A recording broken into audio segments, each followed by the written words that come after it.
Lu pernah denger nggak masalah istilah script tracing atau data lu bakal dipindahin ke Pusdapil atau ke Fintech Data Center atau FDC kalau telat bayar di pinjaman online. Nah, hati-hati, itu cuma bualan DC buat nakutin lu. Oke, di sini gua akan bongkar tuntas biar lu nggak lagi panik dan bisa fokus memulihkan kehidupan lu. Oke, yang buat lo nih yang baru telat bayar atau nggak sanggup bayar pinjol, mungkin sering dengar istilah skip tracing. Kedengarannya serem ya? Kedengarannya serem banget. Seolah-olah data lo bakal dilacak sampai ke pelosok, ke sosial media, tempat kerja, bahkan sampai ke rumah. Dan lo pasti mikir, waduh, privasi gue terancam nih. Tapi coba deh pikir baik-baik. Ingat, waktu lu pertama kali ngajuin pinjol, apa yang lu lakuin? Pasti lu upload foto KTP, foto selfie sambil megang KTP kan? Nah, di KTP itu semua ada alamat lo, tanggal lahir, NIK, ya nggak? Terus pekerjaan, agama, semuanya lengkap. Bahkan ada juga yang diminta menyertakan media sosial atau data tempat kerja kalian. Terus kenapa pas telat bayar, si DC ini malah dibilang mau ngelakuin skip tracing? Logikanya, kalau mereka udah punya sesuatu, semua data dari awal, ngapain repot-repot melacak lagi? Nah, ini cuma cara mereka buat nakut-nakutin kalian. Biar mungkin lu panik dan berusaha mati-matian cari uang buat bayar. Padahal mereka juga manfaatin ketidaktahuan kepanikan lu. Jangan sampai deh lu kejebak dengan pemikiran rumit yang sesederhana ini. Jadi kalau ada debt collector yang bilang mau script tracing ke media sosial, ke tempat kerja atau rumah kalian, itu cuma gertakan doang. Mereka udah punya data loh, ya. Kalaupun mereka datang ke rumah, mereka datang karena alamat emang ada data yang kalian kasih. Nggak perlu cemas berlebihan, hadapi aja dengan tenang. Oke, sekarang masalah pelimpahan data ke pihak ketiga. Ini bisa disebut ini bisa disebut dengan hoax juga ya.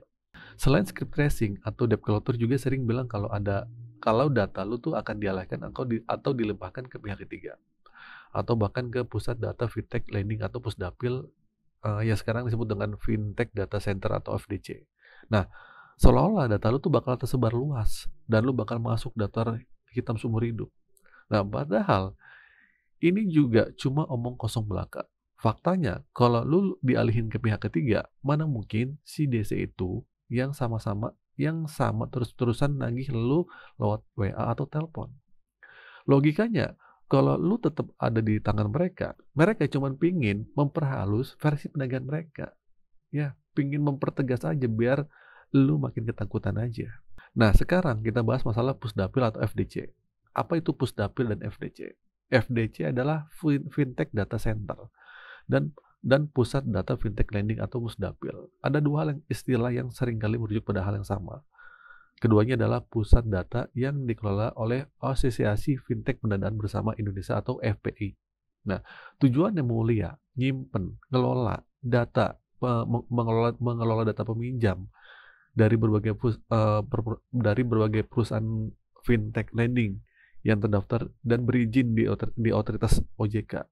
Nah, seharusnya data ini digunakan sama fintech lain buat ngecek riwayat pinjaman calon peminjamnya, termasuk tunggakan atau kredit macet. Nah, ini bertujuan buat nyegah kredit macet, nyegah pinjaman ganda, dan meningkatkan kepercayaan publik terhadap industri fintech.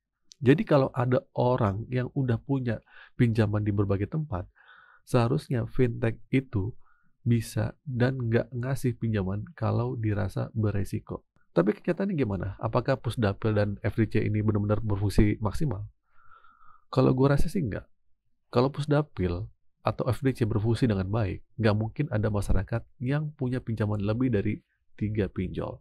Padahal OJK sendiri punya aturan kredit hal ini. Kenapa masih banyak orang yang bisa gali lubang tutup lubang sampai belasan aplikasi? Nah, ini menunjukkan bahwa sistem ini belum sepenuhnya efektif.